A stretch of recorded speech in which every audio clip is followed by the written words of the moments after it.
Bismillahirrahmanirrahim. Assalamualaikum warahmatullahi wabarakatuh.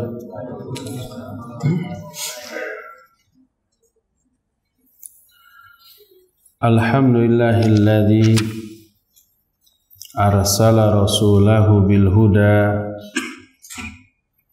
wa dinil haqq liyudhhirahu 'alad dini kullihi walau karihal musyrikun. Wa asyhadu an la ilaha illallah wahdahu la syarika lah iqraran bihi wa tauhidan wa asyhadu anna Muhammadan abduhu wa rasuluh sallallahu alaihi wa ala alihi wa ashabihi wa sallama tasliman mazida wa ba'd. Fa inna asdaqal hadithi kitabullah wa khairal hadyi hadyu Muhammadin sallallahu alaihi wa alihi wasallam wa syarral umuri muhdatsatuha wa kullu muhdatsatin bid'ah wa kullu bid'atin dhalalah wa kullu dhalalatin finnar. Ikhwati fillah, a'azanallahu wa iyyakum, para jamaah Masjid At-Taqwa KPAD Geger Kalong Bandung, juga para pendengar Radio Roja Bandung di mana saja Anda berada, baik yang mendengar melalui radio di frekuensi 1476 AM ataupun melalui streaming Radio Roja Bandung di mana saja Anda berada. Alhamdulillah, sore ini kembali kita berjumpa untuk melanjutkan kajian tentang dzikrul maut atau mengingat kematian. Senin yang lalu kita sudah menjelaskan misteri tamu terakhir,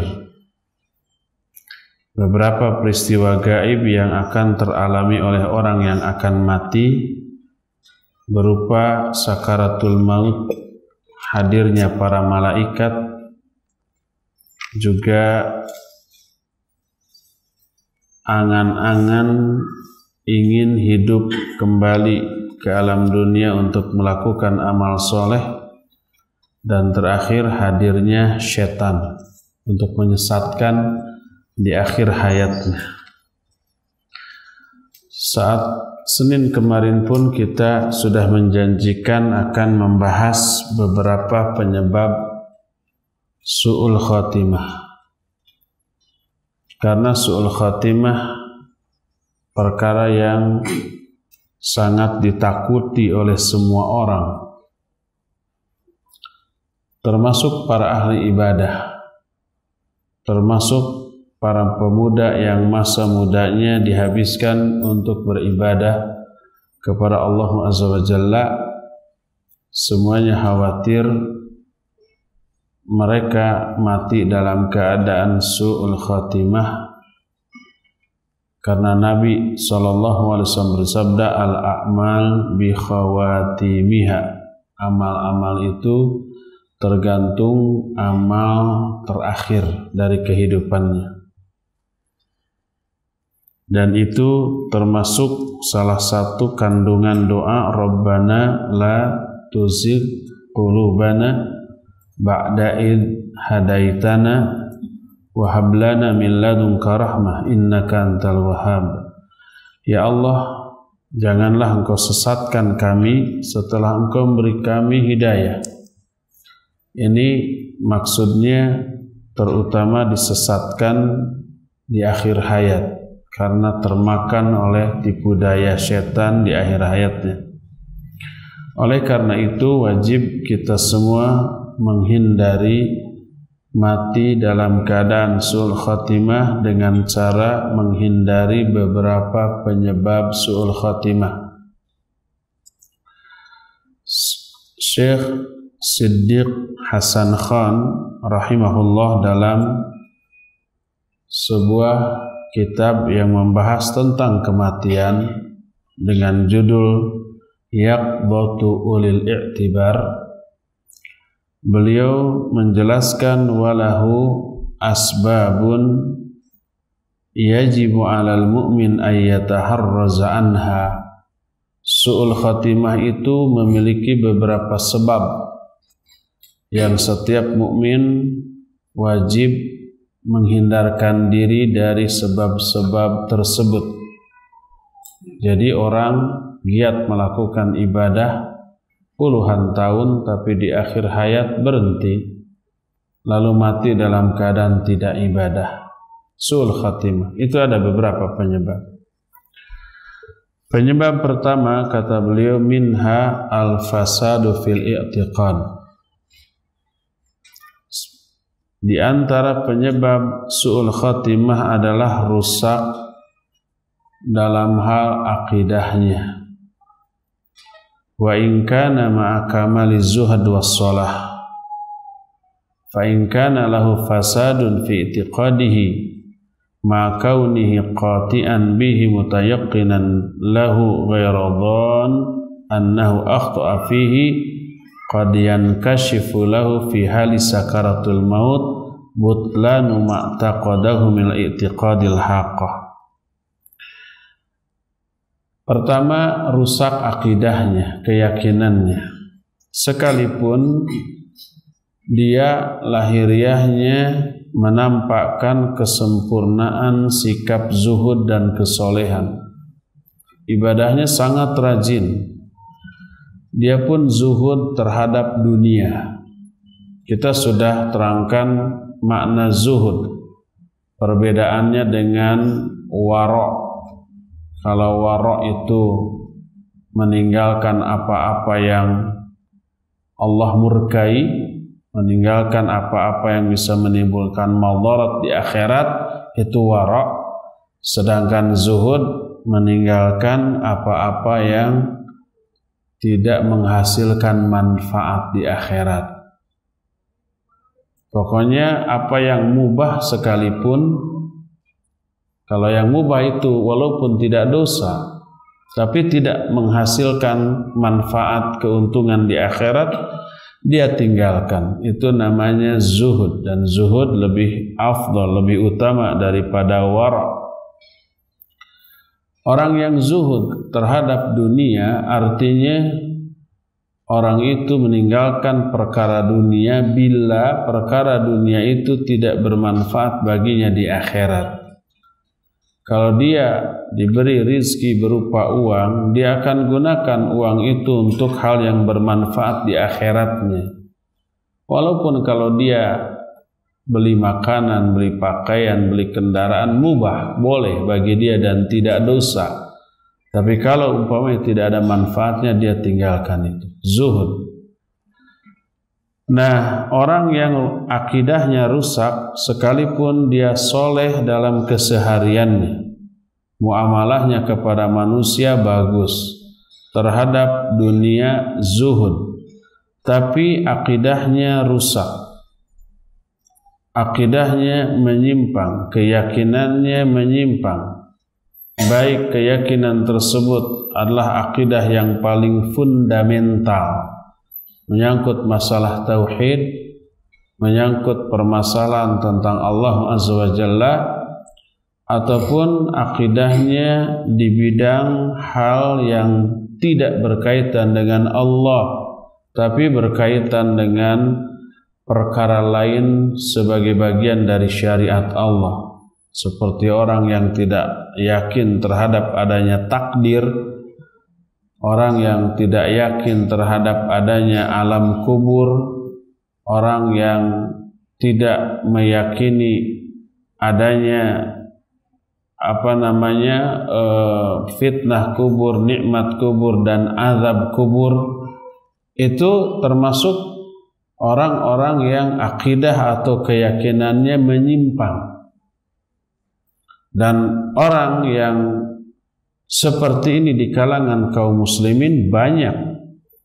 Ibadahnya rajin, akhlaknya kepada sama manusia mulia, tapi dia memiliki keyakinan yang menyimpang, seperti ingkar kepada takdir, seperti mengingkari adanya alam kubur, seperti mengingkari adanya sihir hanya karena otaknya tidak menerima perkara-perkara tadi, sekalipun perkara-perkara itu dijelaskan dalam Al-Quran dan hadis-hadis yang sahih. Al-Quran yang menjelaskan adanya azab kubur, adanya umpamanya takdir, adanya sihir, ditakwil dengan makna lain. Kalau hadis, sesahih apapun hadis, sebanyak apapun hadis sahih itu ditolak hanya karena tidak sesuai dengan pola pikir akal dia. Ini orang yang akidahnya rusak karena akalnya menjadi hakim terhadap Quran dan Sunnah, bukan sebaliknya. Harusnya akal yang mengikuti penjelasan Quran Sunnah, tunduk kepada penjelasan Quran Sunnah. Yang dia lakukan sebaliknya. Quran, hadis dianggap benar kalau sesuai dengan akalnya. Tidak sesuai dengan akalnya maka dianggap keliru. Kalau itu Al-Quran ditakwil, tidak diingkari ayatnya, karena mengingkari ayat bisa kafir. Diyakini bahwa itu ayat tapi ditakwil kepada makna lain yang semakin tidak masuk akal hasil takwilannya.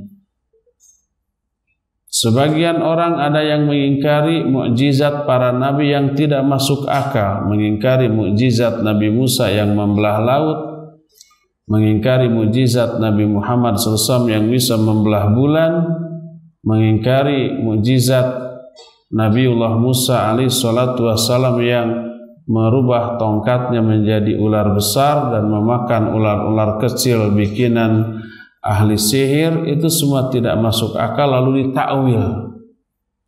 Hasil takwilannya semakin tidak masuk akal. Oleh karena itu orang ini rusak akidahnya, rusak keyakinannya.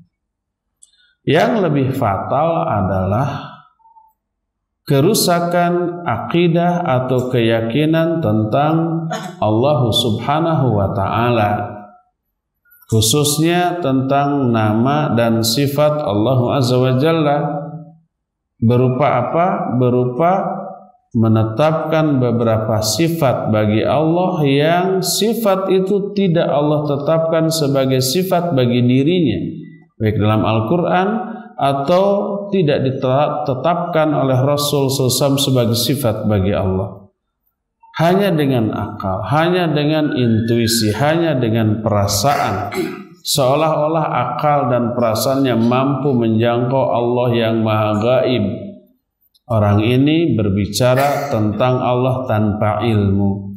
Dan ini penyimpangan yang tidak kecil, dosa yang tidak enteng, tapi sebuah kesalahan yang sangat fundamental. Orang seperti ini yang diterangkan oleh Allah dalam beberapa ayat, di antaranya Az-Zumar 47, wa badalahum minallah ma lam yakunu yahtasibun.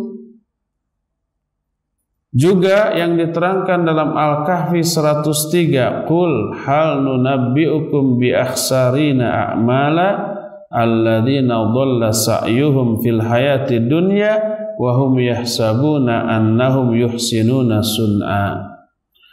Kata Allah, katakan olehmu hai Muhammad, mau enggak aku beritahukan kepada kalian tentang orang-orang yang paling rugi amalnya, yaitu orang-orang yang amalnya dalam kehidupan di dunia sesat, salah, keliru, menyimpang, tapi mereka menyangka bahwa mereka telah melakukan kebaikan. Dia menyangka sikapnya benar, pemahamannya benar, pemikirannya benar, padahal dalam kacamata Allah mereka itu keliru, sesat. Menyangka benar terhadap kesalahan. Itulah orang-orang yang paling rugi amalnya.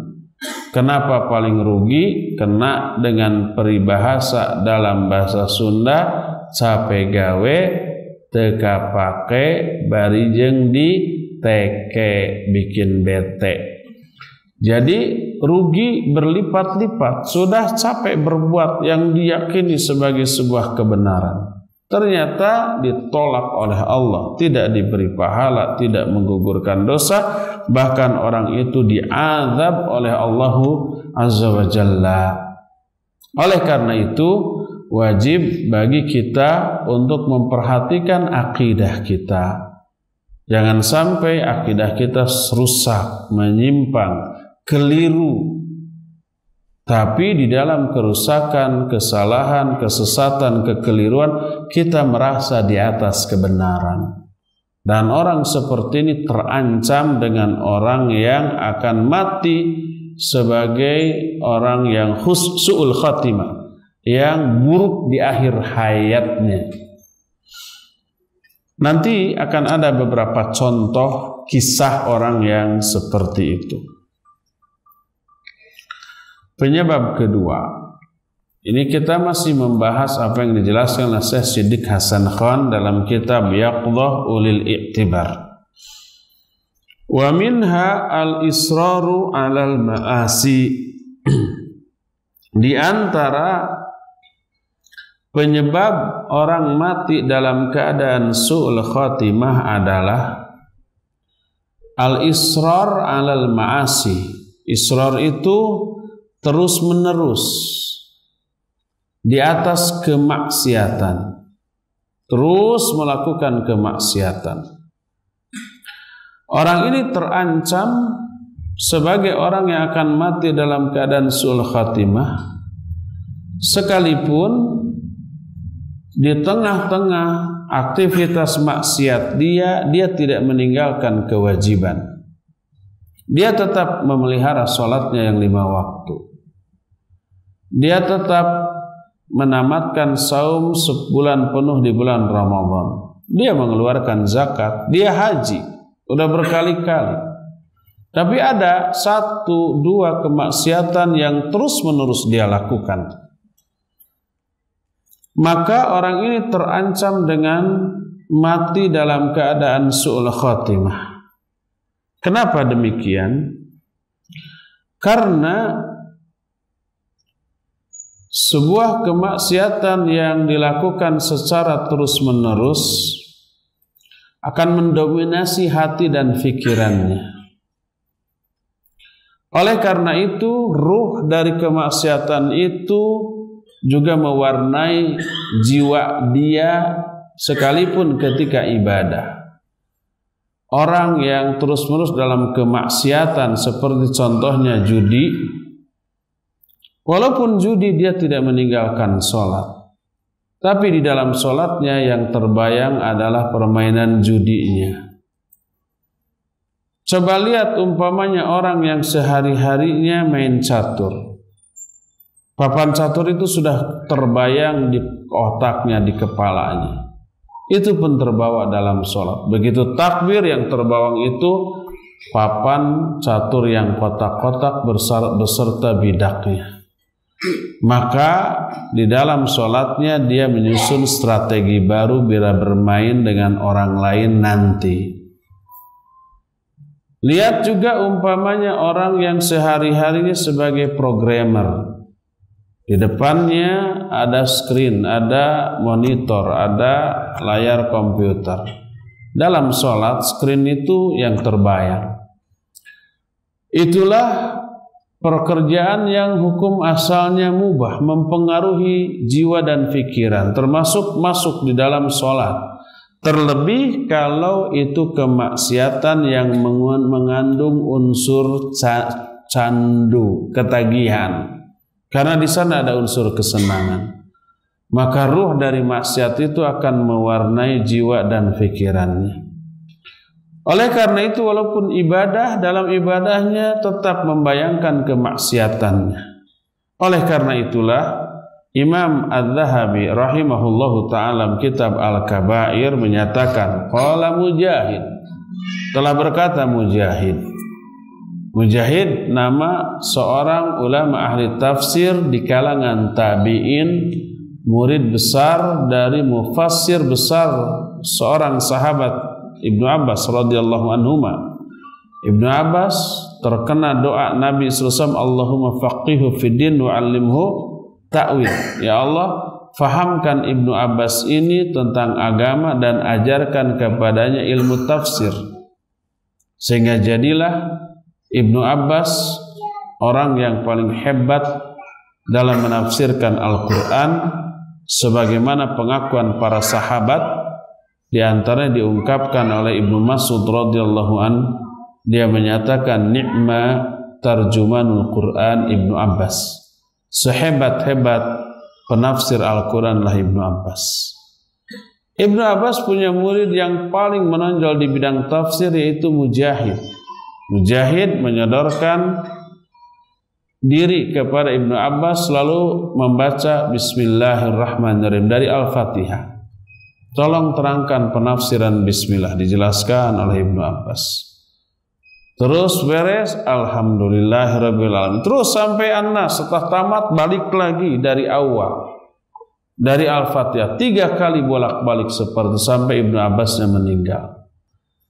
Makanya berkata Imam Sufyan Ats-Tsauri rahimahullah, idza ja'aka tafsiru min Mujahid fahasbuk. Kalau datang kepadamu tafsir dari Mujahid, cukup itu bagimu. Jangan bertanya lagi kepada yang lain. Itu sebaik-baik penafsiran. Beliau ulama terkemuka di zaman tabi'in. Berkata Mujahid, ma min mayyitin illa muthila lahu julasa'uhu alladhina kana yujalisuhum fahtadara rajulun mimman kana yal'abu bisyatranj fakila lahu qul la ilaha illallah qal syaq thumma mat faghalaba ala lisani ma kana ya'taduhu hala hayatihi fil la'am.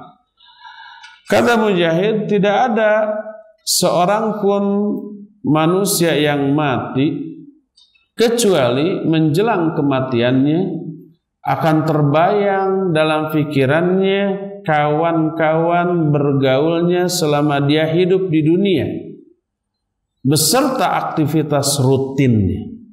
Maka ada seseorang yang sehari-harinya tukang main catur, dia lalu sakarat, ditinjau, ditengok oleh kawan-kawannya lalu ditalqin, ucapkan olehmu la ilaha illallah, dia menjawab skak. Setelah itu dia mati. Setelah skak betul-betul mati. Lisannya didominasi oleh kebiasaannya. Catur itu sedikit bekerja, sedikit bicara, banyak mikir. Kerja juga enggak, mikirnya ulang. Sekali keluar ucapan skak. Kalau ster kan nggak perlu dikasih tahu katanya, apalagi yang lain-lain. Tapi kalau raja yang diancam harus dikasih tahu. Makanya pecatur hanya satu kata yang keluar dari mulutnya, yaitu skak. Itu yang dia katakan. Ketika ditalkin, katakan oleh la ilaha illallah, dia menjawab dengan skak, setelah itu mati. Maka itulah akhir dari kehidupannya.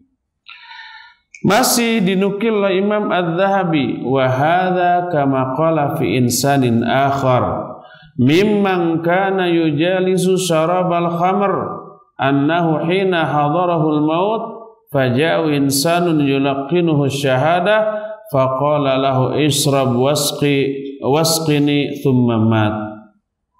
Ada orang yang dahulu ketika hidupnya di alam dunia tukang mabok. Kemudian ketika dia sakarat, datang kawan-kawannya menjenguk, lalu mentalkin, menuntun, membimbing dia untuk mengatakan la ilaha illallah. Apa jawab dia? Ayo minum, berikan kepada saya minuman. Lalu dia mempraktekkan seolah-olah dia sedang meneguk minuman, lalu setelah itu mati. Kenapa dia mati dalam keadaan su'ul khatimah? Karena dia terus-menerus dalam kemaksiatan yang menjadi kebiasaannya. Berkata Abdullah bin Mas'ud radhiyallahu an ketika menafsirkan Al-Quran surah Ali Imran 103.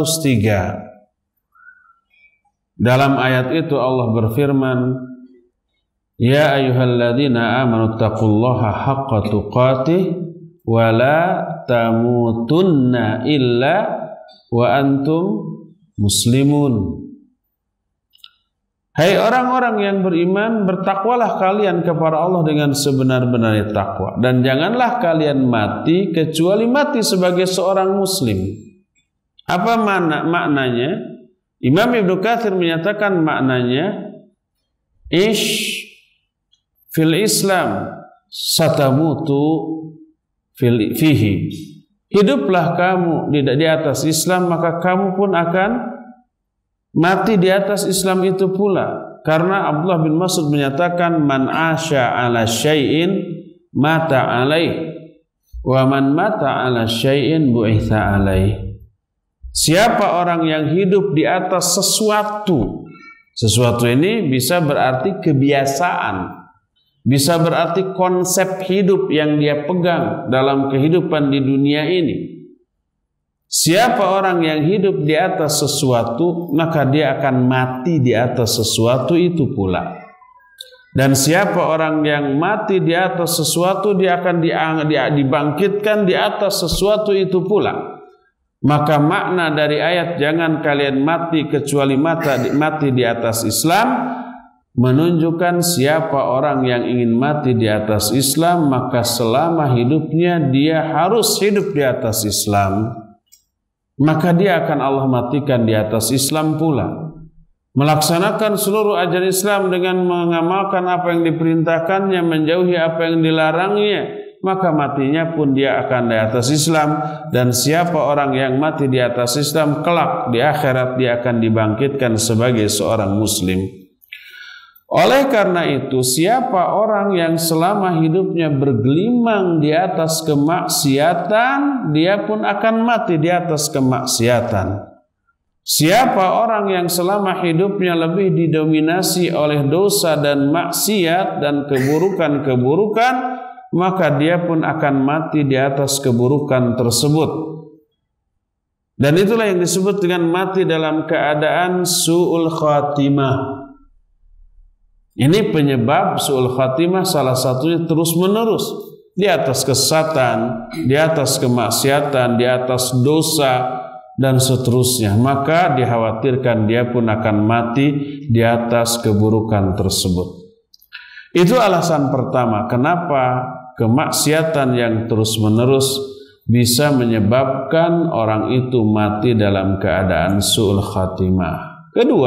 Alasan kedua, kemaksiatan yang dilakukan mengotori hati. Hati yang kotor dia akan mengeras dan memberikan atau melahirkan dampak super buruk bagi dirinya.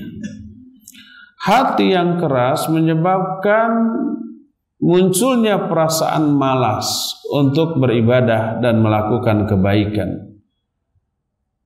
Tapi sebaliknya sangat giat, semangat ketika akan melakukan kemaksiatan. Diajak maksiat, bayar sekalipun walaupun kebayang capek dia bersemangat. Tapi diajak kebaikan walaupun gratis malah dikasih konsumsi seperti pengajian, malas dia, nggak mau. Apalagi yang berat, kadar beratnya lebih dari sekedar ngaji, lebih berat lagi dari itu, dia lebih malas lagi. Terus apalagi efek buruk dari kemaksiatan, hatinya yang tadi sudah mengeras dan hitam tidak bisa menyerap manfaat dari nasihat, dari ilmu, dari wejangan, dari penjelasan, dari bimbingan, dari petua. Dia anti dan alergi ketika mendengar pedaran ayat, penjelasan hadis, untaian nasihat dari orang-orang yang berilmu. Dia merasakan itu semua sebagai hantaman dan sindiran bagi dia. Dia menganggap itu sebagai sesuatu yang memojokkan dirinya. Seringkali dia memusuhi dan membenci orang-orang yang memberi nasihat itu. Dan kalau itu yang terjadi dan teralami, maka semakin lama hatinya semakin membatu.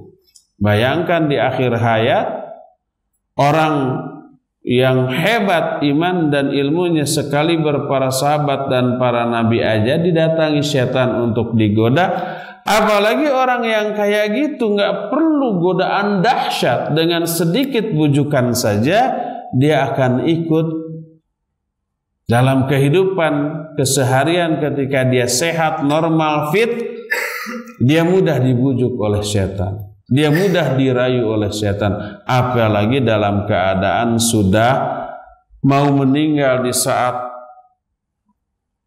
tubuhnya sudah lemah, di saat seluruh badan terasa ngilu, di saat banyak keluhan di dalam raganya yang tepararuguh rarasa kenunana gitu ya.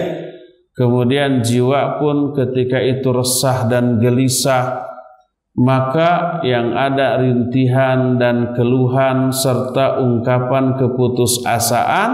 Datang setan menggoda dia dalam keadaan seperti itu, mengajak kepada perkara yang lebih membinasakan dengan iming-iming janji gombal.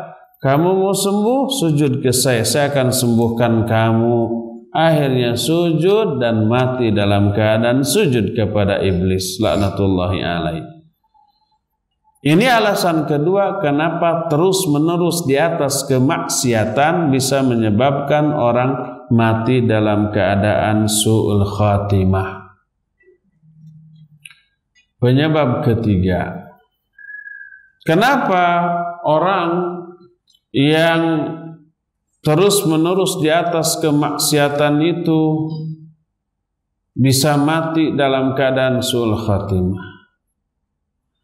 Karena banyak makhluk yang mendoakan keburukan bagi orang yang bermaksiat. Makhluknya bukan sekedar manusia. Makhluknya bisa bangsa jin, bisa para binatang, bahkan para malaikat yang tidak berdosa, yang tidak pernah bermaksiat, yang mereka mencintai dan membenci karena Allah. Membenci karena Allah artinya membenci apapun yang Allah perintahkan untuk dibenci, baik orang seperti orang kafir, orang musyrik, ataupun perbuatan-perbuatan buruk, semuanya itu dibenci oleh Allah, termasuk kemaksiatan. Semua orang mukmin wajib membenci kemaksiatan. Makanya ketika seseorang bermaksiat, ya, ada banyak maksiat tertentu yang didoakan oleh Rasul Shallallahu Alaihi Wasallam dengan doa keburukan. Sebagaimana nanti akan ada beberapa keterangan tentang hal itu. Di antaranya kita mengetahui umpamanya orang, 3 kelompok manusia yang tidak akan masuk ke dalam surga. Di antaranya mudminul khamr, orang yang suka meminum minuman-minuman keras. Atau Rasul SAW menyatakan tidak akan masuk surga orang yang seperti ini. Itu kemaksiatan. La yadkhulul jannah man kana fi qalbi mithqala dzarratin min kibrin. La yadkhulul jannah qati'ur rahim. La yadkhulul jannah an-numam. Para pengadu domba itu kemaksiatan. Apa makna tidak akan masuk surga? Sebagian ulama menyatakan ini khabar bermakna doa. Ini informasi dengan makna doa. Semoga dia tidak akan masuk surga. Dan doa seorang nabi sangat makbul. Dan itu juga yang didoakan oleh para malaikat.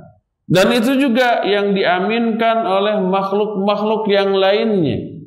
Baik itu manusia, jin, ataupun binatang-binatang. Makhluk dengan jumlah yang sangat banyak mendoakan orang-orang yang bermaksiat dengan berbagai macam jenis kemaksiatannya.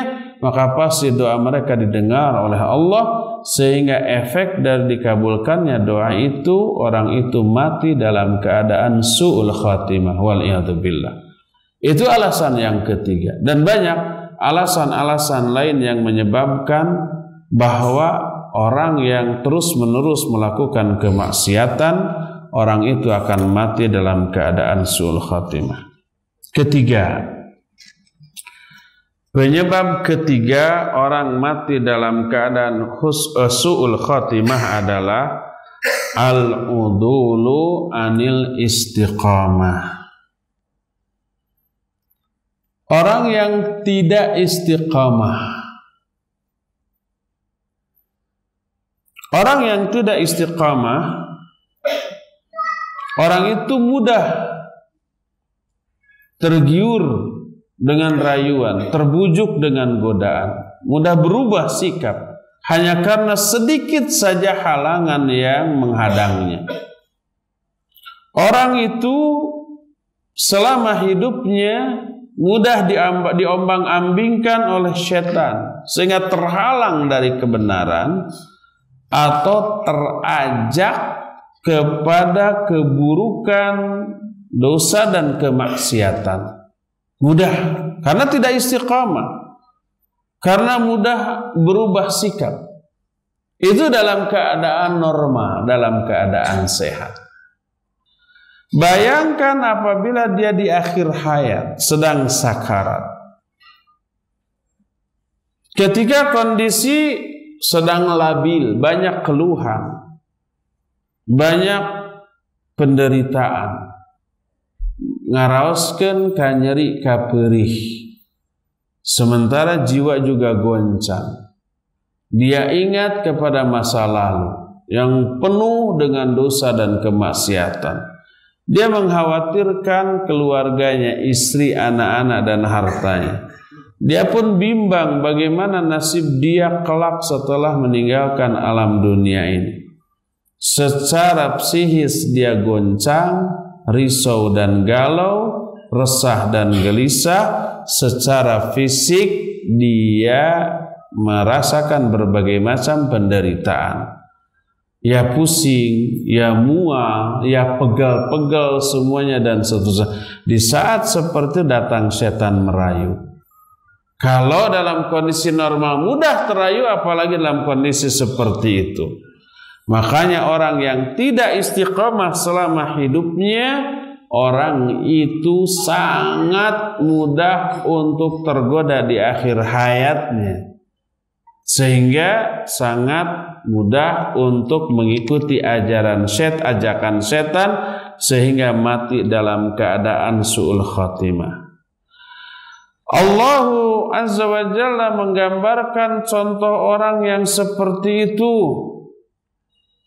yang Allah tuangkan dalam surah Al-Hasyr dari mulai ayat yang ke-15, kamatsali syaitan idh qala lil insani kfur falamma kafara qala inni bari'um mink inni akhafullaha rabbal alamin. Itu ayat yang ke-16 dari surah Al-Hasyr. Fakana aqibatahuma annahuma finnari khalidaini fiha wa dzalika jazaa'ud dhalimin. Kata Allah Azza wa Jalla, seperti setan ketika berbicara kepada manusia, kafirlah kamu.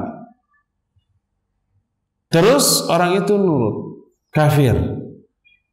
Maka setelah orang itu kafir, setan berkata, aku berlepas diri dari kamu, aku pun takut kepada Allah Rabbul Alamin.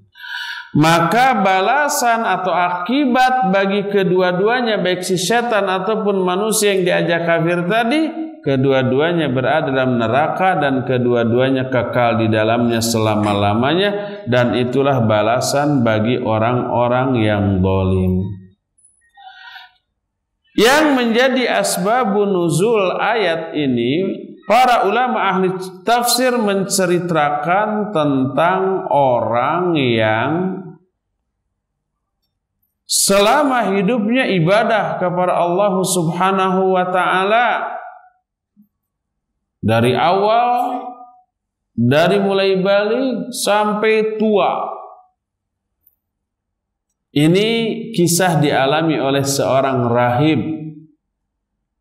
Ada dua versi yang diceritakan oleh para ahli sejarah, termasuk di antara Imam Ibnu Katsir dalam kitab tafsirnya. Imam Az-Zahabi juga menceritakan kisah ini dalam kitab Al-Kabair tentang seorang rahib yang ibadah secara hebat, intensif, terus-menerus kepada Allah dari masa muda sampai masa tua. Oleh setan digoda agar tidak ibadah, tapi dia tidak tergoda, terus ibadah. Tapi setan punya 1.000.000 jurus, bukan 1.001 cara lagi, itu terlalu sedikit. 1.001 cara, jutaan jurus, jutaan cara. Tidak bisa langsung melalui pihak lain. Maka digodalah seorang putri raja, ditiup sehingga sakit. Didatangkan tabib, ahli-ahli pengobatan untuk mengobati sang putri ini, tidak sembuh juga. Datanglah setan menjelma menjadi orang, mengusulkan tuh di sana ada orang soleh ahli ibadah, minta bantuan tolong kepada dia. Dibawa sang putri ke sana, didoakan, kemudian sembuh. Pulang lagi ke istananya, sakit lagi. Dibawa lagi, sembuh lagi, pulang lagi, sakit lagi. Terus bolak-balik seperti itu. Sampai si setan mengusulkan kepada raja, jangan dulu dibawa pulang. Sudah di sana saja dulu, sampai sembuh benar gitu, tinggalkan saja. Ini versi pertama.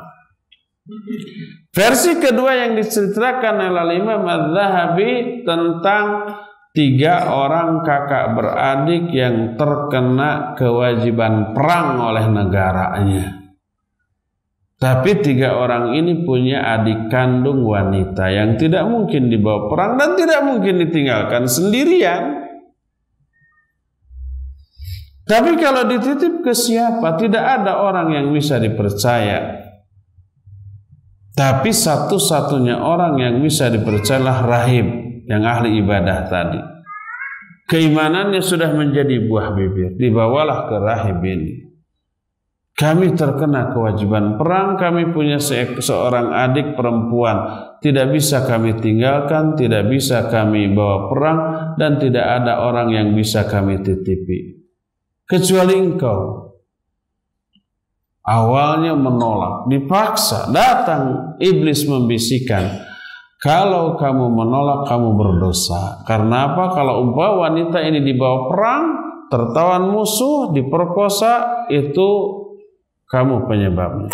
Kalau ditinggalkan sendirian sama, ada orang jahat memperkosanya, membunuhnya, karena kamu tidak mau menerimanya, kamu juga ikut dosa. Tapi kalau kamu yang menjaganya, semuanya aman. Diberi argumentasi yang rasional, yang masuk akal. Akhirnya dengan terpaksa dia mau. Tapi wanita itu ditempatkan di rumah yang berseberangan, tidak satu rumah. Berangkatlah ketiga saudaranya ini untuk berperang. Sementara adiknya yang wanita dijaga oleh rahib dengan ditempatkan di rumah yang berbeda. Setiap kali datang waktu makan, rahib itu hanya menyimpan piring makanan di luar rumahnya. Nanti wanita itu keluar mengambil makanan itu dan masuk lagi ke rumahnya. Begitu terus, aman. Sampai datang setan. Sebaiknya kamu yang ngantar makanan ke rumah dia, bukan dia yang datang kepadamu. Sekali, 2 kali tidak digugu, tidak diturut. Sampai setan membisikkan, kalau wanita itu keluar rumah lalu ada laki-laki genit yang lewat melihat wanita itu, bahaya loh, kamu ikut dosa. Dipikir-pikir benar juga. Akhirnya sudah, kamu jangan keluar, saya aja yang datang, saya simpan di depan pintumu, saya ketok, setelah ketok saya pergi, kamu boleh ambil. Begitu terus.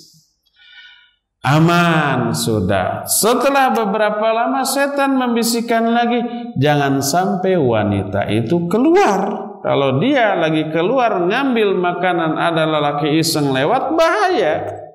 Sementara kamu asik ibadah di rumahmu. Sekali dua kali tidak digugel, lama-lama kepikiran juga, iya, udah lebih baik dianya yang masuk ke dalam kemudian menyimpan, keluar lagi. Dilakukanlah. Sudah langsung lebih jauh kan, sedikit demi sedikit. Akhirnya wanita itu tidak keluar. Dia yang masuk kemudian memasukkan piring itu kemudian pergi. Setelah beberapa lama setan datang. Wanita itu kesepian, sendirian. Gak pernah ada orang yang ajak bicara. Kamu masuk, ajak bicara dulu sepatah kata, dua patah kata, pasti dia senang dan menyenangkan hati orang itu. Ibadah loh. Ini masuk akal gak? Masuk akal, rasional. Sekali dua kali tidak diturut, lama-lama kepikiran, benar juga, kasihan wanita itu. Akhirnya masuk, kemudian nanya kabar, gimana kabar, betah di sini. Nah, mulai mata bertemu mata dalam keadaan mereka berdua sampai akhirnya mereka terjerumus ke dalam perzinahan. Waliyadzubillah. Mulai itu. Padahal tadinya mau apa? Menolong dia. Setelah itu apa yang terjadi? Hamil. Panik dia. Waduh, gimana tuh? Kalau saudaranya datang, kalau kabar ini tersiar, dia sebagai ahli ibadah ya, sampai melahirkan punya anak gimana? Datang setan. Sudah itu anaknya sebagai bukti kemaksiatan kamu dengan wanita ini, cekek saja. Bunuh. Kalau enggak, kamu yang dibunuh. Dan beritanya tersebar, kamu malu. Tapi kalau umpamanya dia dibunuh, anaknya aman. Aib kamu tidak akan terbongkar. Saudara wanita ini tidak akan bertindak apapun. Kamu bisa taubat. Masuk akal enggak? Masuk akal. Sekali dua kali gitu ya. Karena ini dosa besar membunuh anak itu. Setelah terjerumus dalam perzinahan, harus meningkat ke dosa yang lebih besar lagi, itu membunuh. Wah, nggak bisa deh. Tapi resikonya, pertama berita tersebar, kedua dia juga mungkin akan kena kemarahan kakak-kakaknya. Tapi kalau membunuh nanti bisa tobat. Akhirnya dibunuhlah anaknya tersebut. Mati dikuburkan. Sudah. Ke wanita itu kamu jangan ngomong. Kalau enggak kita berdua bahaya. Sepakat. Udah. Aman. Sudah. Setan diam? Enggak. Setan mulai menggelitik lagi. Kamu yakin wanita itu enggak akan ngomong ke kakak-kakaknya? Nah, bahaya juga loh. Terus gimana? Bunuh aja lagi wanita itu. Bilang ke kakaknya dia sakit, mati, nggak ketulungan, dikubur, beres, sudah. Kakaknya akan percaya karena mereka percaya kepadamu. Kamu orang ahli ibadah, orang yang keimanannya sudah menjadi buah bibir. Sekali, dua kali, tiga kali tidak dituruti, lama-lama benar juga kepikiran. Iya ya. Daripada nanti kalau wanita itu ngomong ke kakak-kakaknya, oh bahaya, aib tersebar, mungkin saya akan dibunuh juga. Apa yang terjadi? Akhirnya wanita ini pun dibunuh kembali. 3 perbuatan dosa besar. Pertama apa? Berzina. Yang kedua membunuh anak. Ketiga membunuh ibunya. Aman sudah. Selesai cerita sampai di sana? Tidak. Begitu kakak-kakaknya pulang dari medan perang mau menjemput adiknya, adiknya sudah tiada. Kata sang rahib, adikmu itu sakit keras dan tidak bisa tertolong, dia mati. Itu kuburan. Walaupun sedih gimana lagi, ya udah ini ketentuan Allah, kita nggak bisa ngapa-ngapain. Ya terima kasih atas selama ini, lalu pergi. Aman sudah. Tapi apa yang terjadi? Setan datang ke mimpi orang itu. Ingat, kita dulu pernah menjelaskan beberapa tipu daya setan. Salah satu tipu daya setan kepada manusia adalah setan bisa masuk ke alam mimpi manusia. Makanya Nabi SAW menyatakan, siapa orang yang bermimpi dengan mimpi yang tidak disukainya, maka sungguh itu dari setan. Maka ta'awudlah dan meludahlah ke kiri 3 kali, lalu balikan bantal, ubah posisi tidur, gitu ya. Maka insya Allah mimpi buruknya tidak akan berlanjut. Nabi menyatakan itu dari setan. Dan ini mengisyaratkan setan bisa intervensi ke alam mimpi kita.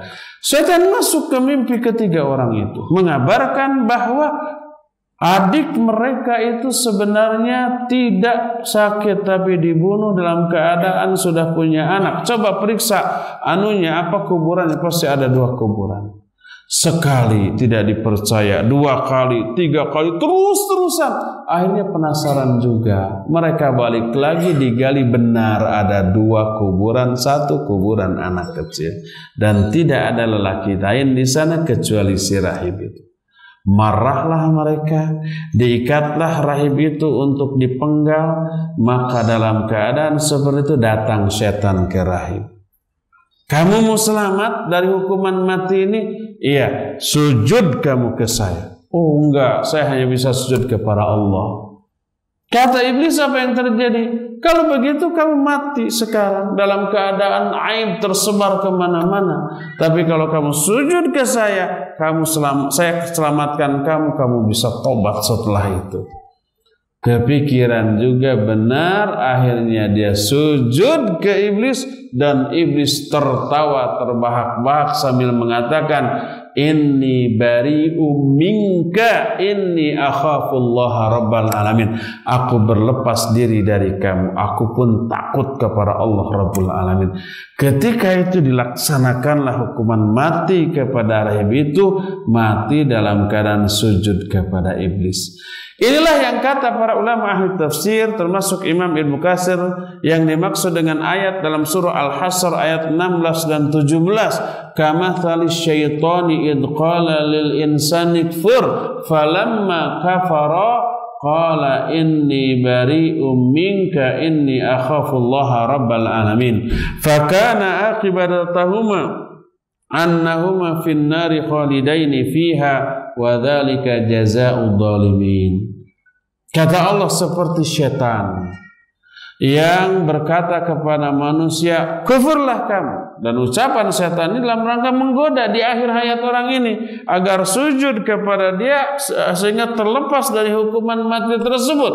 Orang itu menurut dengan harapan akan diselamatkan dari kematian, akhirnya sujud kepada setan. Ketika sudah sujud, setan tertawa terbahak-bahak sambil menyatakan, saya berlepas diri dari kamu, saya pun takut kepada Allah. Saat itu kepalanya dipancung dan mati dalam keadaan kufur, mati dalam keadaan su'ul khatimah, padahal tadinya dia ahli ibadah dengan kadar ibadah yang hebat, yang tidak bisa diikuti oleh kebanyakan orang. Kesolehan dan hebatnya ibadah orang ini sudah menjadi buah bibir, sehingga orang dari jauh pun tahu, sehingga orang-orang pun mempercayakan banyak hal kepada dia. Tapi kenapa dia mati dalam keadaan su'ul khatimah? Para ulama menganalisa kejadian seperti ini. Mungkin ada yang bertanya, kenapa orang itu tidak dijaga oleh Allah? Ya, padahal dia ahli ibadah. Kenapa tidak diselamatkan oleh Allah Azza wa Jalla? Kenapa sampai tergoda di akhir hayatnya? Mungkin itu pertanyaan yang muncul di benak banyak orang. Dijawab oleh para ulama, ya. Dan ini yang menjadi salah satu juga di antara penyebab orang mati dalam keadaan su'ul khatimah, yaitu umumnya rahib walaupun dia ahli ibadah dengan ibadah yang hebat, tapi ibadahnya didasarkan pada kebodohan, ketidaktahuan, tanpa ilmu. Dan ditunjukkan oleh banyak kasus. Di antaranya kasus yang diceritakan oleh Nabi SAW dalam hadis yang sahih dalam bab tobat dalam kitab Riyadhus Shalihin juga ada, diriwayatkan oleh Imam Bukhari dan Imam Muslim, tentang seorang pembunuh yang sudah membunuh 99 orang. Pernah dengar kan? Orang ini mau tobat, tapi dia ragu tobatnya diterima enggak. Akhirnya dia bertanya ke orang-orang, ditunjukkanlah ke rahib, tanyalah ke si rahib. Datang dia ke rahib. Dia bilang, saya sudah membunuh 99 orang. Masih ada enggak kemungkinan tobat bagi saya? Jawab saya, Bapak, tidak ada. Dosamu terlalu besar, kamu tidak akan diampuni. Rahib menjawab, bukan dengan ilmu, tapi dengan apa? Dengan egoismenya sebagai ahli ibadah. Dia ibadahnya hebat. Bagi dia dosa sedikit pun dianggap sesuatu yang besar, yang apabila itu dilakukan oleh diri sendiri, dia tidak akan memaafkan diri sendiri. Maka ketika ada orang lapor kepada dia telah membunuh 99 orang, dan itu dosa yang tidak kecil, besar banget, dia menganggap dosa itu tak terampuni. Dia menjawab, tidak ada tobat bagimu. Dia menjawab dengan kebodohan. Jawabannya salah. Apa yang terjadi? Kalaplah pembunuh ini, dicabutlah pedangnya, disabetkan ke leher rahib itu, mati. Genaplah yang sudah dibunuh berapa? 100 orang. Tapi semangat tobatnya tidak padam. Dia nanya lagi ke orang-orang, kemana saya harus bertanya? Lalu ditunjukkan ke orang yang berilmu. Apa jawab orang berilmu? Na'am, ya, kamu bisa tobat. Man dalladhi yahulu bainaka wa bainat tobat. Siapa yang bisa menghalangi antara kamu dan tobat? Enggak ada. Boleh, dosamu dihapus. Tapi pergilah kamu ke negeri itu tuh, di sana orang-orang soleh. Tinggalkan negeri yang selama ini kamu gauli, sebab orang-orangnya buruk, menyeretmu kepada keburukan. Dan dia nurut, menunjukkan kesungguh-sungguhannya untuk bertobat. Ini riwayat menunjukkan bahwa rahib seringkali bertindak, berbicara, apalagi berfatwa, termasuk beribadah tanpa ilmu, sehingga terjerumus ke dalam kesalahan. Ini kasus pertama, contoh pertama. Contoh kedua adalah, ingat nggak kisah Jurej? Jurej seorang rahib, ahli ibadah. Saking ahlinya sampai orang-orang mengenalnya sebagai orang soleh. Dia jarang keluar dari rumah peribadatan. Ketika dia sedang melakukan sholat sunat, ibunya memanggilnya, Jurej, Jurej. Dia bimbang. Rabbi ummi au sholat. Ya Allah, apa ibuku atau sholatku? Lalu dia memutuskan dengan keputusan yang salah. Dia melanjutkan apa? Sholatnya. Dan tidak mempedulikan seruan ibunya. Dia pikir sholatnya untuk menunaikan hak Allah, sedangkan memenuhi panggilan ibunya menunaikan hak sesama manusia. Mana yang harus didahulukan, hak Allah ataukah hak sama manusia? Hak Allah. Akhirnya dia lanjutkan sholatnya. Ini kekeliruan. Betul sholat itu hak Allah, tapi ini nafilah. Nafilah itu apa? Sunnah, bukan wajib. Sedangkan memenuhi panggilan ibunya hukumnya wajib. Jurej itu sudah mendahulukan yang sunnah dengan meninggalkan yang wajib. Orang Sunda bilang moro julang ngalepaskeun pesing. Saya nggak tahu julang kayak gimana, pesing kayak gimana. Memburu sesuatu yang harganya rendah dengan melepaskan sesuatu yang harganya mahal. Memburu sesuatu yang nilainya sedikit dengan melepaskan sesuatu yang nilainya sangat besar, sangat berharga. Dia memburu yang sunnah dengan meninggalkan yang wajib. Sampai apa? Sampai ibunya sakit hati lalu mendoakan, ya Allah, jangan Engkau matikan Jurid sebelum dia melihat wajah seorang wanita pelacur. Si ibu ini keliru, nggak boleh mendoakan keburukan bagi anaknya. Walaupun keliru, doanya makbul loh. Hati-hati ibu-ibu tuh di belakang yang kalau ngaji suka ngobrol. Itu kalau anaknya bandel, nakal, menjengkelkan, mungkin turunan gitu ya. Jangan sampai mulut ini mudah mengeluarkan doa-doa keburukan bagi sang anak. Sejengkel apapun doakan kebaikan. Kalau umpamanya anak itu pas mau sholat kemana nggak ada, ternyata di tempat PS, ternyata di warnet, berkali-kali jengkelnya bukan main. Doakan, nih anak kamu ini mau gede itu saya doakan sebagai orang soleh kamu, sambil marah. Saya doakan biar hafidz Quran kamu. Saya doakan kamu ini biar menghafalkan ribuan hadis dengan sanadnya. Insya Allah kena nanti. Tahu nggak kisah siapa? Sudes yang menjadi imam Masjidil Haram sekarang. Itu karena itu. Waktu kecil itu dia main-main tanah, ibunya masak karena mau ada tamu gitu ya. Setelah main-main tanah dalam keadaan belepotan, masuk ke rumahnya ngacak-ngacak makanan di atas meja. Siapa yang nggak kesel?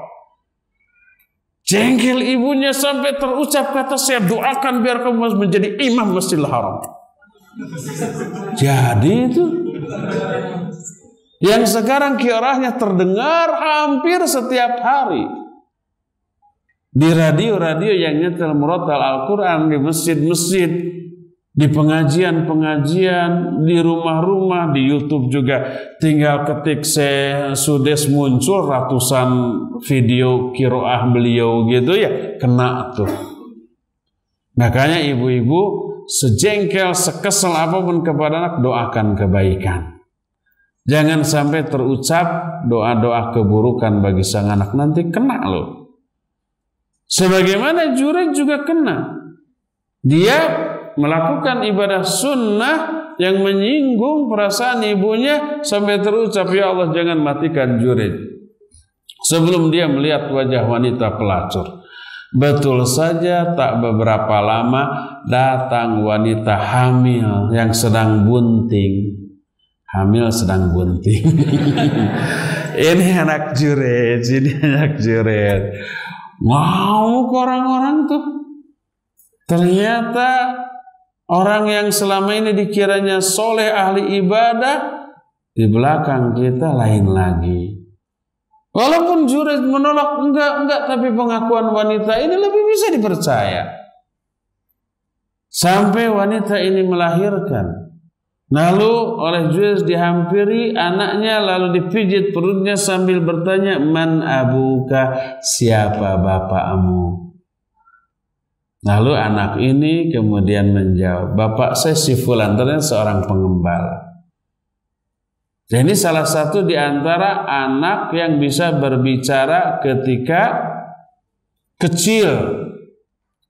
Ada minimalnya 3 anak yang bisa berbicara ketika kecil. Satu ini. Yang kedua anaknya siapa? Masyitoh. Siapa Masyitoh? Tukang sisir putri Fir'aun yang kemudian dibakar, dimasukkan ke penggorengan oleh Fir'aun gitu ya.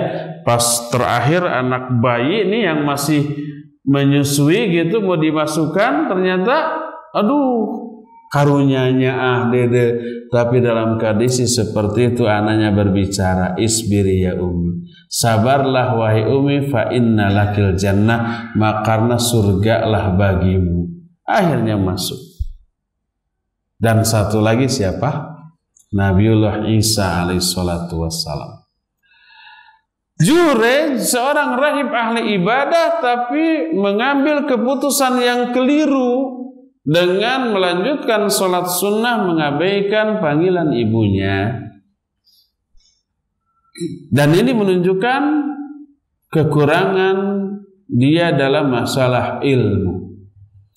Oleh karena itulah maka karena ibadahnya dilandasi oleh ketidaktahuan, oleh kebodohan, sangat mungkin banyak terjerumus dalam kekeliruan, kesalahan dalam hal niat, dalam hal tata cara, dalam hal-hal yang sudah ada rambu-rambu khusus dalam masalah syariat dalam hal ibadah itu karena ketidaktahuan dilakukannya secara salah, terjerumuslah dalam kebidahan dalam ibadah kepada Allah Azza wa Jalla. Dan itu menyebabkan ibadahnya selama ini sebenarnya tertolak. Sesuai dengan sabda Nabi SAW, man amila amalan laisa alaihi amruna fahuwa raddun. Siapa orang yang mengamalkan satu amalan yang tidak contohnya dariku, itu amalan tertolak. Dan untuk menunjukkan ketertolakan orang tersebut, Allah tunjukkan dengan cara mewafatkan orang itu dalam keadaan su'ul khatimah. Lihat lagi umpamanya An-Nur ayat 63, falyahdharil ladzina yukhalifuna an amrihi an tusibahum fitnatun aw yusibahum adzabun alim. Hendaklah orang-orang yang menyimpang dari sunnah Rasul itu takut bahwa mereka akan ditimpa fitnah atau ditimpa azab yang sangat pedih. Inilah penyebab seseorang tidak istiqamah, yaitu kebodohan, ketidaktahuan, sehingga dia terjerumus ke dalam kemaksiatan. Itu penyebab pertama seseorang tidak istiqamah. Penyebab kedua, seseorang tidak istiqamah sehingga mati dalam keadaan su'ul khatimah adalah adamul ikhlas fil amal. Tidak adanya keikhlasan dalam beramal. Orang beramal untuk niat duniawi, baik dipuji orang atau demi status, atau umpamanya ingin jabatan, popularitas, ingin pangkat, ingin uang dari ibadahnya, yang menyebabkan ibadahnya itu dianggap riya, maka tidak akan diterima. Tapi dia semangat. Riya itu termasuk sesuatu yang menyebabkan orang terdorong semangat untuk ibadah dengan cara ibadah yang berkualitas. Orang masuk ke dalam masjid sendirian, sholat tahiyatul masjid dengan malas-malas, Allahu Akbar, matanya lirik sana lirik sini sambil ngelamun, angkat tangannya juga kayak yang lemes gitu ya. Baca Fatihahnya juga dikebut, ekspresi wajahnya juga kosong hambar. Tiba-tiba terdengar suara langkah orang, tok tok tok, masuk, batuk. Dari dehemnya kayaknya calon mertua. Mendadak diperbaiki sifatnya, sikapnya, ya, ekspresi wajahnya meremelek, mengekspresikan kehusuan, takbirnya yang Allahu Akbar. Dalam hati sekarang menggelegar, Allahu Akbar. Bisa memicu semangat. Jadi giat. Ahli ibadah dengan ibadah yang lebih intensif karena riya.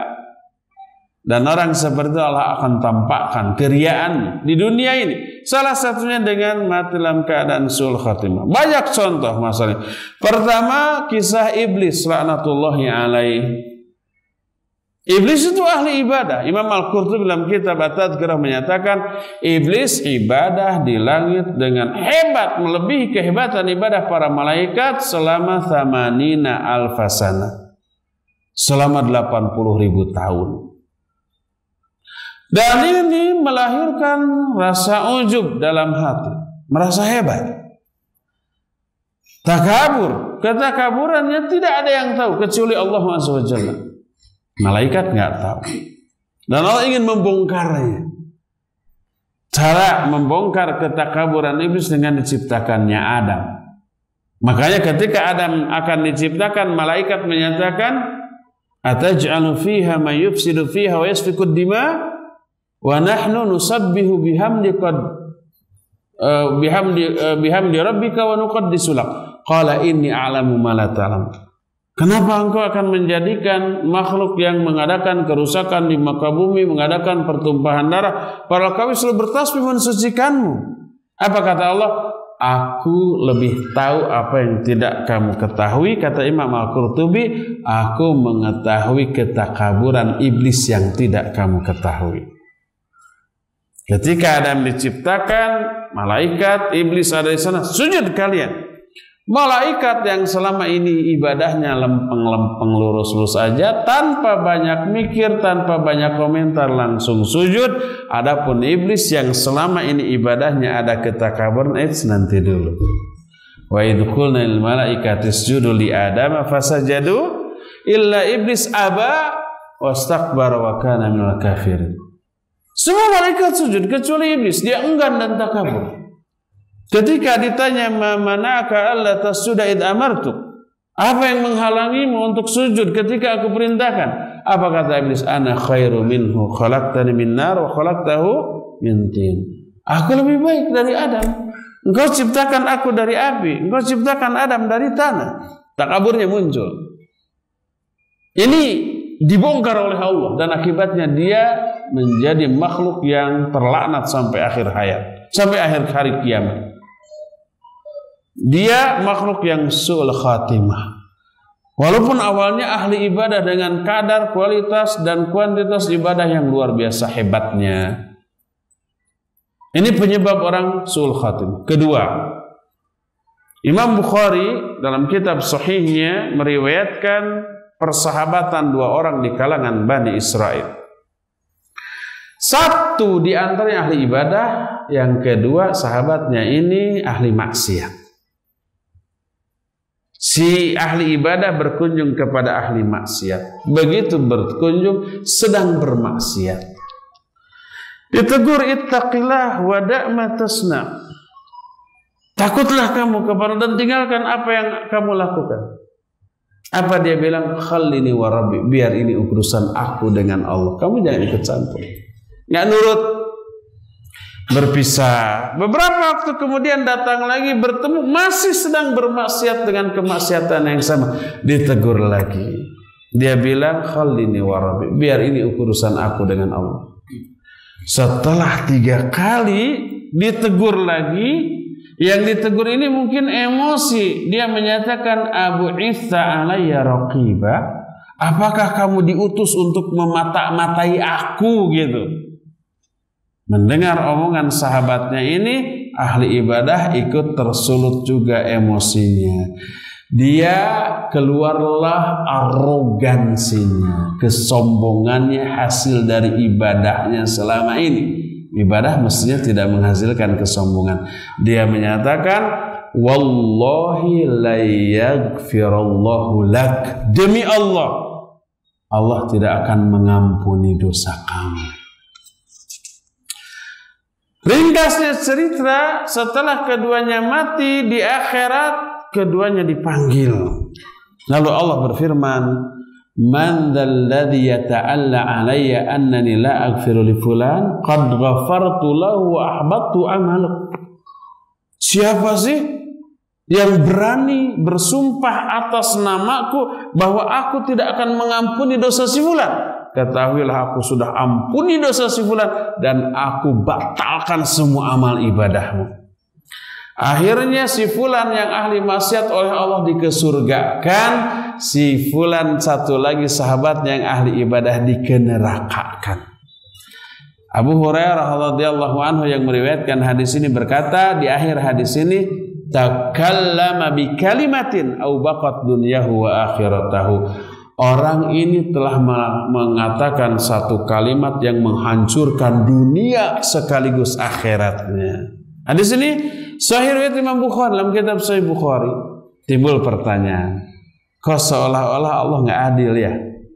Ahli maksiat ke surga, ahli ibadah ke neraka tepira, kata orang Sundamanya.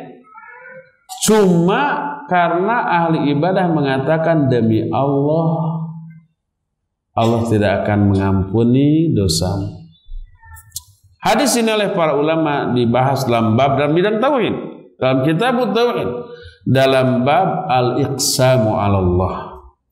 Al-iqsam 'ala Allah artinya bersumpah mengatasnamakan Allah dalam memberikan vonis ke orang lain dengan vonis yang hanya layak dilakukan oleh Allah. Coba memberi ampunan hak siapa? Hak Allah. Manusia nggak berhak. Tapi orang itu merasa karena ibadahnya hebat, merasa dekat dengan Allah, merasa berhak mengatasnamakan Allah. Dengan mengatakan demi Allah. Mengatasnamakan Allah dalam memvonis orang dengan vonis yang hanya boleh dilakukan oleh Allah. Nah ini wujud arogansi, kesombongan, ketakaburan. Padahal ibadah mestinya apa? Melahirkan ketawaduan. Ibadah itu maknanya al-khudu wa tadallul. Khudu itu merendah, tadallul itu merasa hina. Itu ibadah.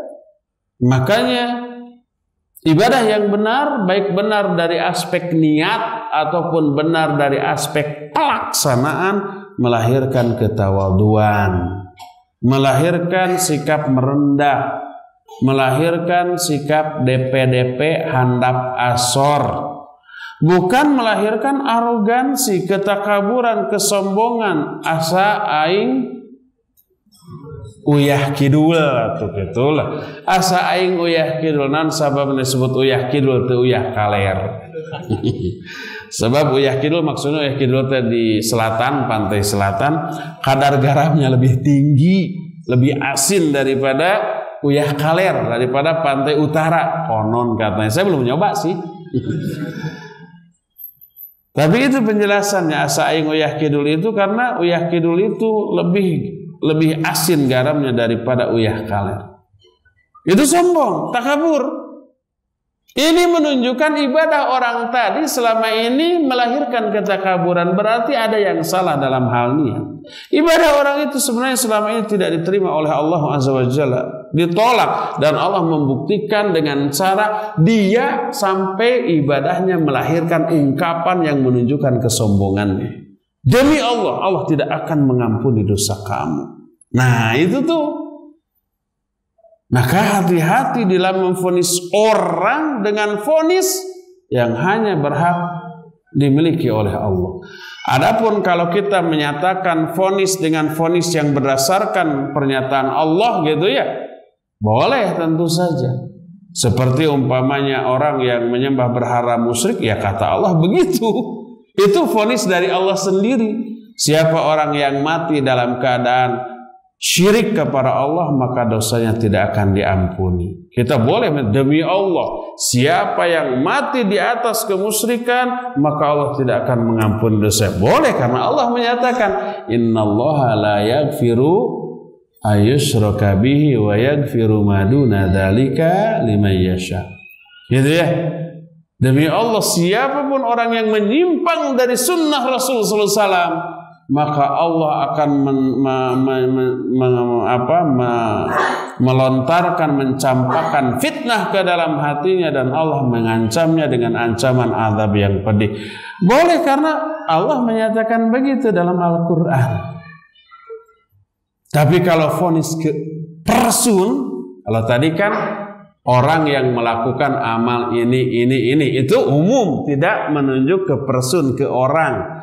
Tapi kalau ke person, si fulan pasti di neraka, tidak boleh. Si fulan ini pasti akan diazab, tidak boleh. Karena apa? Karena kita tidak tahu akhir kehidupan dia. Sekarang dia bermaksiat, sekarang dia musyrik, sekarang dia bidah, sekarang dia kufur. Mungkin besok lusa dia tobat, lalu bagus keislamannya dan mati di atas kebaikan. Akhirnya ahli surga. Maka tidak boleh seseorang memvonis orang dengan ahli surga atau ahli neraka. Karena kita tidak mengetahui akhir hayat, kecuali kalau orang itu secara zahir nyata-nyata mati dalam keadaan sedang melakukan perbuatan yang menurut Quran, menurut hadis divonis ahli neraka, ya sedang nyembah berhala gitu ya, nyembah patung, patungnya jatuh tek menimpa dia, mati. Ya itu matinya dalam keadaan menyembah berhala musyrik. Iya, matinya dalam keadaan syirik. Tapi kan kita nggak tahu niatnya. Syirik itu tidak dibutuhkan niat. Kalau umpamanya dia ya sujud ke patung dalam rangka ibadah, ya sudah, itu syirik. Oleh karena itulah maka dia boleh divonis sebagai orang yang mati dalam keadaan syirik, dan orang itu diancam dengan ancaman neraka selama-lamanya. Tapi kalau masih hidup tidak boleh kita memvonisnya. Karena sekarang kita vonis, besok lusa dia tobat dari syiriknya lalu bagus keislamannya dan mati dalam keadaan soleh, maka dia menjadi ahli surga insya Allah. Sekali lagi, kita hanya menghukumi pelaku dari sebuah amal buruk, tidak menghukumi person tertentu, ya. Siapa orang yang bermaksiat, dia dosa. Kita tidak sedang menghukum orang itu neraka atau surga, enggak. Siapa yang melanggar apa yang Allah haramkan, dia memikul dosa. Iya, itu hanya menghukumi orang yang berbuat sebuah perbuatan buruk yang terlarang tanpa mentain memvonis person tertentu, ya, tapi umum saja. Inilah penyebab kedua orang yang mati, orang yang tidak istiqamah, yaitu orang yang tidak ikhlas di dalam beribadah sehingga melahirkan dampak buruk berupa arogansi, kesombongan, ketakaburan dan yang sejenisnya, dan beberapa kasus menunjukkan orang seperti itu mati dalam keadaan su'ul khatimah. Penyebab keempat su'ul khatimah adalah dha'ful iman, lemahnya iman. Kenapa iman lemah penyebab su'ul khatimah? Penjelasannya panjang. Jadi tidak akan sekarang dan juga tidak akan Senin depan. Konon Senin depan libur. Bukan saya yang meliburkan, konon pengajian kita yang tadinya setiap Senin dikurangi jadi 2 Senin sekali. Bukan saya loh yang menentukan. Saya siap setiap Senin. Tapi mungkin schedule yang ada di sini mengharuskan kita cuma 2 pekan sekali. Mudah-mudahan ini pun mencukupi bagi kita semua. Untuk sekarang cukup sampai di sini saja, dan sisa waktu yang ada kita akan gunakan untuk tanya jawab. Alhamdulillah.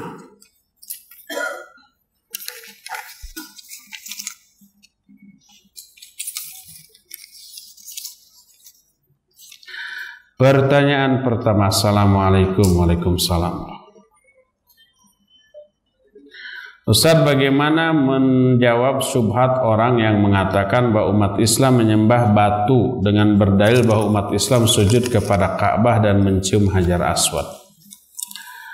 Inilah kekeliruan orang tentang hakikat ibadah yang dilakukan oleh kaum muslimin. Pertama, sholat kaum muslimin menghadap Ka'bah bukan menyembah Ka'bah, tapi itu adalah penyamaan persepsi, penyamaan titik ke kiblat, sehingga umat Islam kompak di seluruh dunia menghadap ke sana. Bukan diniatkan menyembah Ka'bah yang terbuat dari batu tersebut, bukan. Maka ketika kita berada di tempat yang tidak tahu arah kiblat, atau tahu arah kiblat tapi sholatnya tidak memungkinkan mengarah ke Ka'bah, maka boleh. Seperti sholat di kendaraan, kita menghadapnya ke timur, tidak ke Ka'bah, tidak apa-apa. Atau berada di sebuah tempat yang kita tidak tahu arah Ka'bah di mana, boleh mengarah ke mana saja. Karena menyembahnya kita hakikatnya hanya kepada Allah. Adapun kita harus menghadap Ka'bah bukan keinginan kita, tapi Allah lah yang memerintahkan menghadap Ka'bah, bukan menyembah bersujud kepada batunya, bukan. Termasuk di sini di kita Kalau umpamanya kita sholat di tengah-tengah masjid, maka diperintahkan, disyariatkan untuk memasang sutra. Nabi bersabda, la tusallu illa sutra. Janganlah kalian sholat kecuali dengan menghadap sutra. Sutra itu penghalang. Para ulama kemudian merinci bahwa sutra itu minimal tingginya sehasta. Baik itu dinding atau tiang atau punggung orang atau apapun, tiang ini juga boleh, meja, kursi atau orang yang sedang duduk. Itu untuk penghalang fungsinya, agar orang tidak ada yang lewat di hadapan kita ketika sholat. Kalau lewat di belakang sutra itu nggak apa-apa, jangan dilarang. Tapi kalau lewatnya di hadapan kita, antara kita dengan sutra, halangi. Bukan menyembah sutra itu. Sutra bukan objek yang kita sembah, tapi sutra fungsinya menghalang. Dan itu perintah dari Rasul SAW atas wahyu dari Allah Azza wa Jalla. Jadi kita bukan menyembah ke batu, ke Ka'bah, tapi kepada Allah. Kenapa kita menghadap kiblat? Allah yang merintahkan, bukan dalam rangka menyembah batu itu, tapi dalam rangka persatuan seluruh kaum muslimin di seluruh dunia.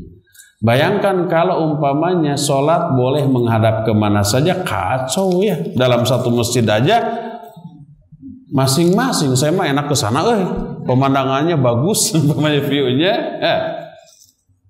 Saya ada cerita seorang kawan, dia sekarang menjadi dai di Belanda, di Amsterdam. Sebelumnya dia tugas dakwah ditugaskan oleh Rabitul Alam Islami di daerah Amerika Latin tuh, yang ada bahasa Jawanya itu negara apa namanya? Suriname. Suriname itu konon awalnya berasal dari orang Jawa ya. Dan itu doktrin yang mereka terima sejak kecil secara turun-temurun kuat. Kalau sholat harus menghadap ke barat. Karena orang Indonesia berada di sebelah timur Ka'bah, jadi menghadap ke barat. Tapi ketika ada di Suriname, di mana arah Ka'bah? Di sebelah ke arah timur. Tapi karena dia dapat doktrin harus ke barat dari Jawa kene, gitu ya, menghadapnya tetap ke barat. Itu ustaz yang saya sulit tuh katanya. Cerita ke saya dia. Saya menjelaskan, iya di barat tuh kalau kita di Jawa karena kiblatnya ada di timur, ada di barat, jadi menghadap ke barat. Sekarang kiblatnya ada di timur, ya kita ke sana. Enggak, sekali ke barat tetap barat. Makanya sholat pak tukang tongong di sana. Bingung liar. Tepu gue akhirnya nggak mau sholat di sana, sholatlah di masjid Maroko, orang-orang Maroko, orang-orang yang lain. Kalau di orang Indonesia tetap ke barat.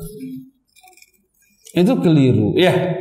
Jadi begitu bantah bahwa kita tidak menyembah Ka'bah, kita tidak menyembah ke batu, kita menyembah Allah. Adapun disuruh menghadap kiblat, Allah yang merintahkan demi persatuan.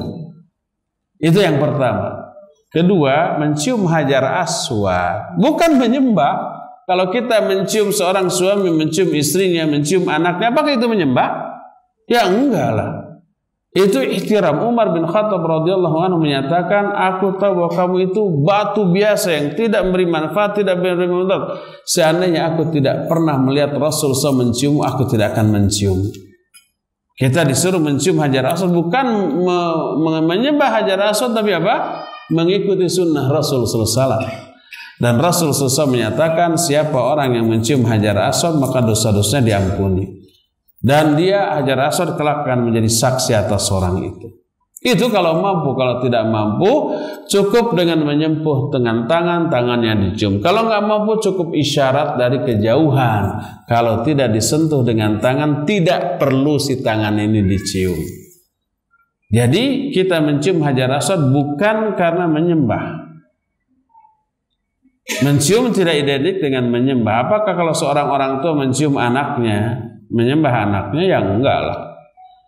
Kita sujud ke Ka'bah atas perintah Allah, niat sujudnya kepada Allah. Adapun ke Ka'bahnya hanya karena menghadap ketika sholat demi persatuan seluruh kaum muslimin.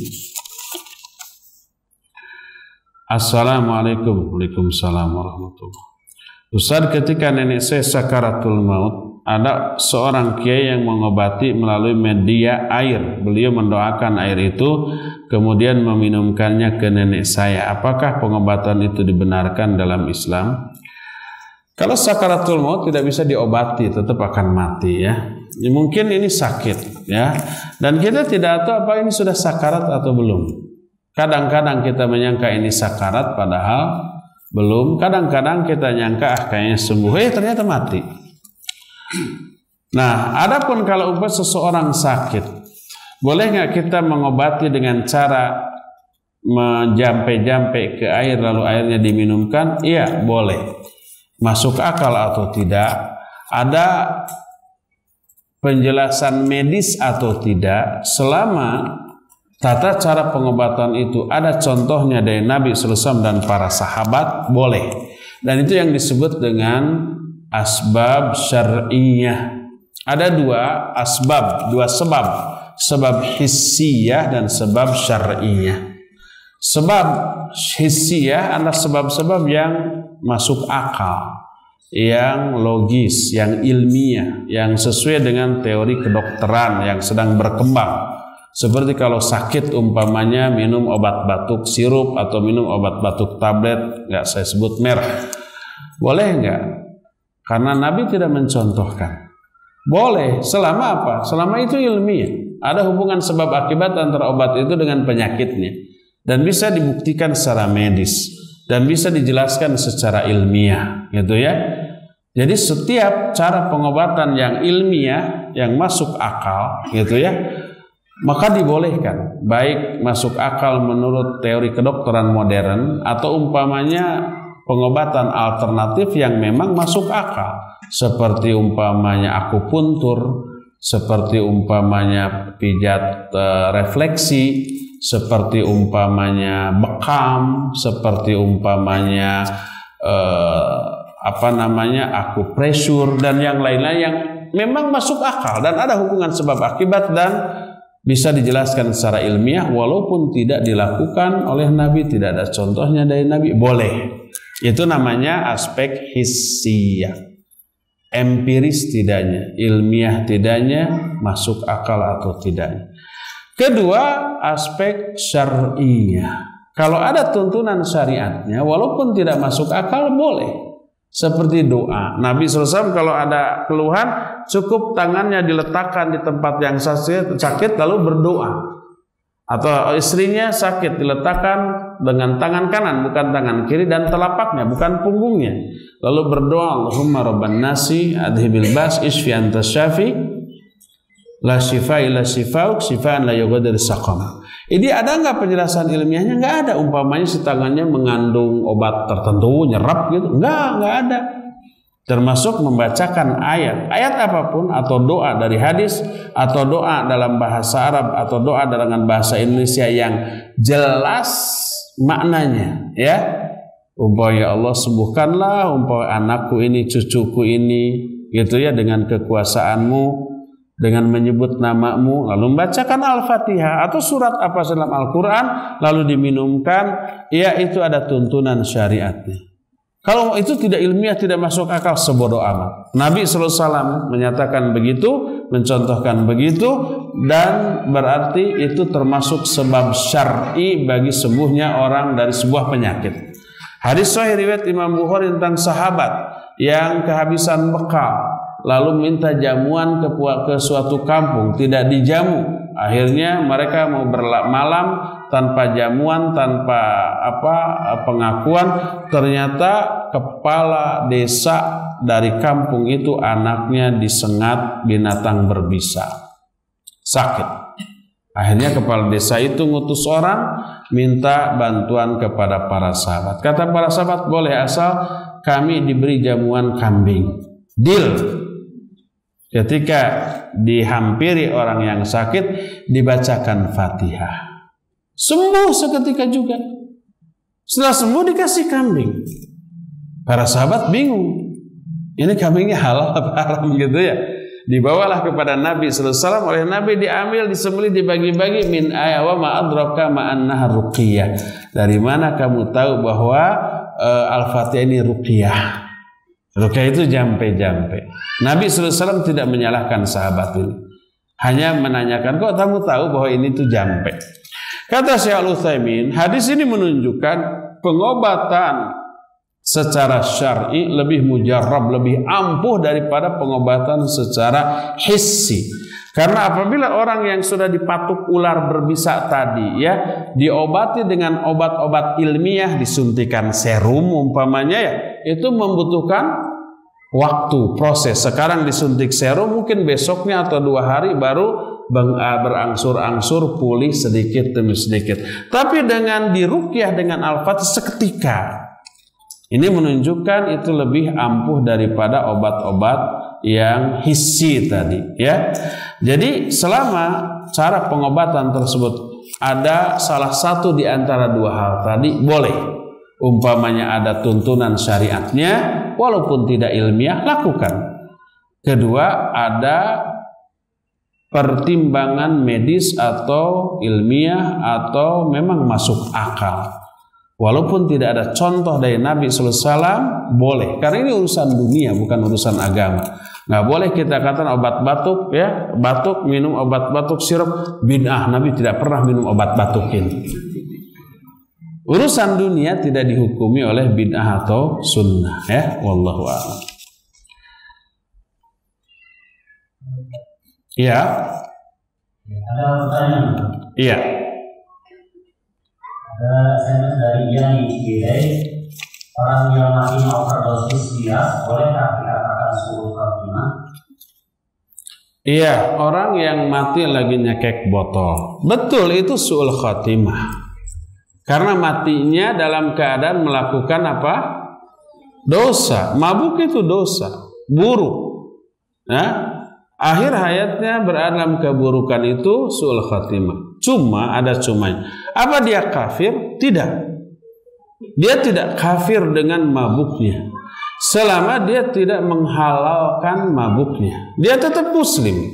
Tapi muslim yang berdosa besar. Dan sebagai seorang muslim dia memiliki hak seperti umumnya kaum muslimin. Kalau mati dia disolatkan, solatkan dia, ya, dan didoakan untuk dimintakan ampunan dan rahmat, dan umumnya seperti yang dibaca di dalam sholat jenazah. Tapi untuk ashabul afadil lebih utama tidak ikut menyolatkannya. Ashabul afadil itu tokoh panutan yang diikuti ucapan dan tindakannya. Sebagaimana Nabi SAW tidak menyolatkan orang yang mati bunuh diri, tapi beliau menyuruh solatlah, sallu ala sahibikum, solatkan sahabat kalian ini. Tapi beliau sendiri tidak menyolatkan. Termasuk juga ketika ada orang mati, Nabi bertanya, orang ini punya hutang enggak? Punya ya Rasulullah, silakan kalian solatkan. Nabi tidak mau menyolatkannya.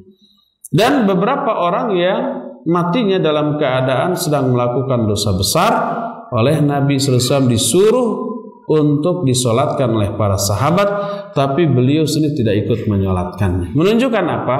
Menunjukkan dia mati dalam keadaan muslim, tapi muslim yang berdosa besar. Sebagai muslim, sebesar apapun dosanya, tetap dia wajib disolatkan, boleh didoakan dengan doa ampunan dan rahmat, dan dikuburkan di pekuburan kaum muslimin. Adapun kalau orang itu mati dalam keadaan kafir, maka tidak boleh disolatkan, tidak boleh dimintakan ampunan ataupun rahmat, dan tidak boleh dikuburkan di pekuburan kaum muslimin. Jadi walaupun orang itu mati dalam keadaan su'ul khatimah, ya, maka tetap saja wajib disolatkan. Apakah kita termasuk orang yang menyaksikan akhir hayat apabila kita termasuk orang yang menyaksikan akhir hayat seseorang dan kita yakini meninggal su'ul khatimah seperti di tempat zina, minuman keras, bagaimana kewajiban kita terhadap mayit tersebut, mulai memandikan hingga menguburkan? Atau seperti orang yang terbukti mati syirik ketika sedang menjadi dukun dan lain-lain? Iya. Kalau orang mati di tempat lokalisasi pelacuran atau di diskotik,